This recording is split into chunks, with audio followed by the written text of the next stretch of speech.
When the hour came, Jesus took his place at the table, and the apostles with him. Jesus said to them, I have eagerly desired to eat this Passover with you before I suffer. For I tell you, I will not eat it until it is fulfilled in the kingdom of God. Then Jesus took a cup, and after giving thanks, he said, Take this, divide it among yourself.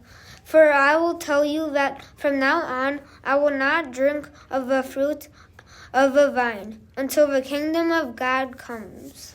Then Jesus took a loaf of bread, and when he had given thanks, he broke it and gave it to them. This is my body, which is given for you. Do this in remembrance of me. And Jesus did the same with the cup after supper. This cup that is poured out for you, this is the new covenant in my blood. But see, the one who betrays me is with me, and his hand is on the table. For the Son of Man is going as it has been determined, but woe to that one by whom he is betrayed. Then they began to ask one another which one of them it could be who would do this. A dispute also arose among them, as which one of them was to be regarded as the greatest. But Jesus said to them, The kings of the Gentiles lord it over them, and those in authority over them are called benefactors. But not so with you. Rather, the greatest among you must become like the youngest, and the leader who serves. Simon, Simon, listen. Satan has demanded to sift all of you like wheat, but I have prayed for you that your own faith may not fail, and you, when once you have turned back, strengthen your brothers. And Peter said to Jesus, Lord, I am ready to go with you to prison and to death. I'll tell you, Peter, the cock will not crow this day until you have denied 3 times that you know me.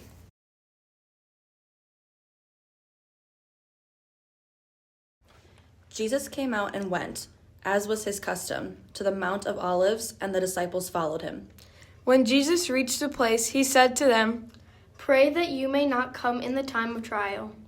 Then Jesus withdrew from them about a stone's throw, knelt down and prayed. Father, if you are willing, remove this cup from me, yet not my will, but yours be done. Then an angel from heaven appeared to him and gave him strength. In his anguish, Jesus prayed more earnestly, and his sweat became like great drops of blood falling down on the ground. When Jesus got up from prayer, he came to the disciples, and found them sleeping because of grief, and said to them, Why are you sleeping? Get up and pray, that you may not come in the time of trial. While Jesus was still speaking, suddenly a crowd came, and the one called Judas, one of the 12, was leading them. He approached Jesus to kiss him, but Jesus said to him, Judas, is it with a kiss that you are betraying the Son of Man? When those who were around him saw what was coming, they asked, Lord, should we strike with the sword? Then one of them struck the slave of the high priest and cut off his right ear. But Jesus said, No more of this. And Jesus touched his ear and healed him. Then Jesus said to the chief priests, the officers of the temple police, and the elders who had come for him, Have you come out with swords and clubs as if I was a bandit? When I was with you day after day in the temple, you did not lay hands on me. But this is your hour and the power of darkness.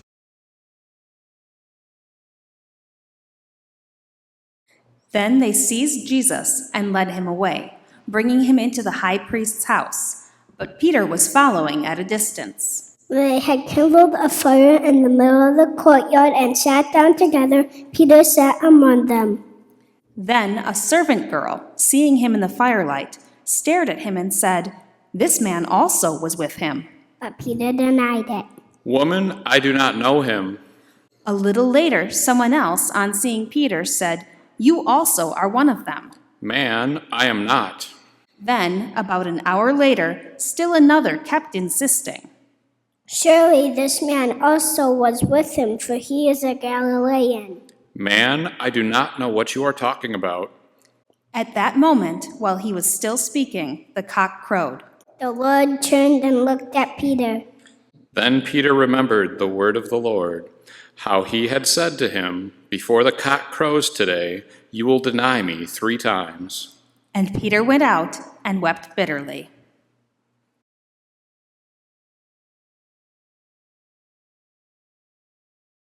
Now the men who were holding Jesus began to mock him and beat him. They also blindfolded him and kept asking him, Prophesy, who is it that struck you? They kept heaping many other insults on him. When day came, the assembly of the elders of the people, both chief priests and scribes, gathered together, and they brought Jesus to their council. They said, "If you are the Messiah, tell us." Jesus replied, If I tell you, you will not believe, and if I question you, you will not answer. "But from now on, the Son of Man will be seated at the right hand of the power of God." All of them asked, Are you then the Son of God? You say that I am. Then they said, "What further testimony do we need? We have heard it ourselves from his own lips." Then the assembly rose as a body and brought Jesus before Pilate. They began to accuse him, saying, We found this man perverting our nation, forbidding us to pay taxes to the emperor, and saying that he himself is the Messiah, a king. Then Pilate asked Jesus, "Are you the king of the Jews?" You say so. Then Pilate said to the chief priests and the crowds, I find no basis for an accusation against this man. But they were insistent and said, He stirs up the people by teaching throughout all Judea, from Galilee where he began, even to this place. The chief priests and the scribes stood by, vehemently accusing Jesus. Even Herod, with his soldiers, treated Jesus with contempt and mocked him. Then Herod put an elegant robe on Jesus and sent him back to Pilate. That same day, Herod and Pilate became friends with each other. Before this day, they had been enemies.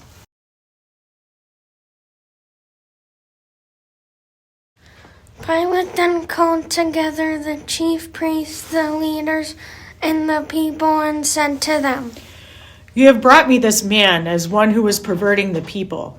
And here I have examined him in your presence and have not found this man guilty of any of your charges against him. Neither has Herod, for he sent him back to us. Indeed, Jesus has done nothing to deserve death. I will therefore have him flogged and release him. Then they all shouted out together, Away with this fellow! Release Barabbas for us! This was a man who had been put in prison for insurrection that had taken place in the city and for murder. Pilate, wanting to release Jesus, addressed them again. But they kept shouting, Crucify! Crucify him! A third time, Pilate said to them, Why? What evil has he done? I have found in him no grounds for the sentence of death. I will therefore have him flogged and then release him. But they kept urgently demanding with loud shouts that Jesus should be crucified, and their voices prevailed. So Pilate gave his verdict that their demand should be granted. He released the man they asked for, the one who had been put in prison for insurrection and murder, and Pilate handed Jesus over as they wished.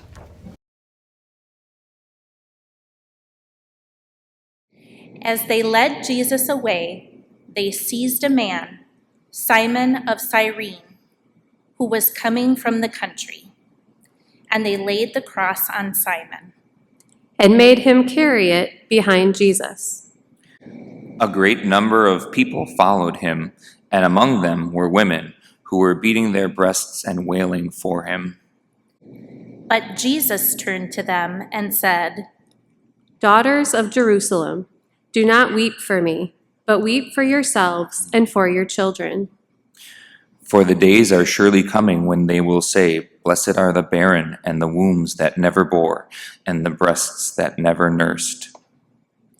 Then they will begin to say to the mountains, Fall on us, and to the hills, Cover us. For if they do this when the wood is green, what will happen when it is dry? 2 others also, who were criminals, were led away to be put to death with Jesus.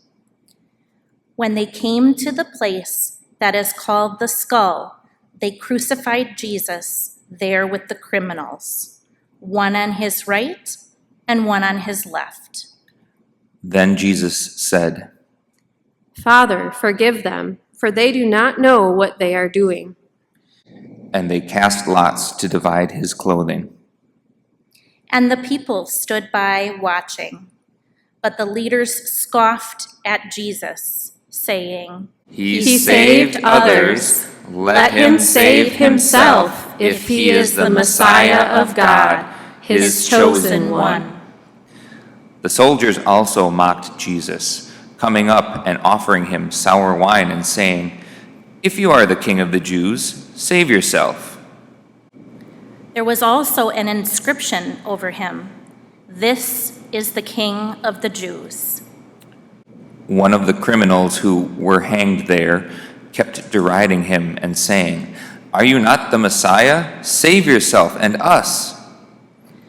But the other rebuked him, saying, Do you not fear God, since you are under the same sentence of condemnation? And we indeed have been condemned justly, for we are getting what we deserve for our deeds. But this man has done nothing wrong. Then the criminal said, Jesus, remember me when you come into your kingdom. Jesus replied, Truly I tell you, today you will be with me in paradise.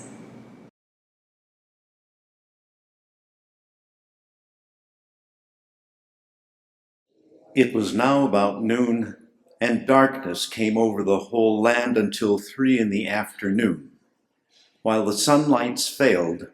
And the curtain of the temple was torn in two.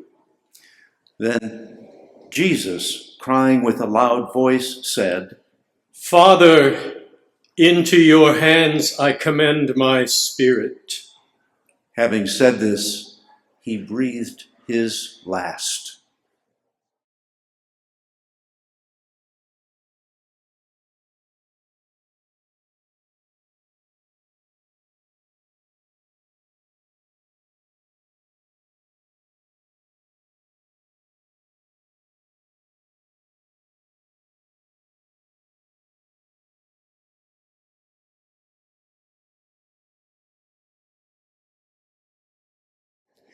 When the centurion saw what had taken place, he praised God and said, Certainly, this man was innocent.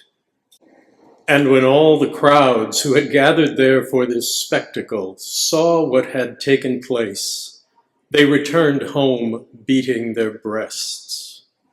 But all Jesus' acquaintances, including the women who had followed him from Galilee, stood at a distance, watching these things.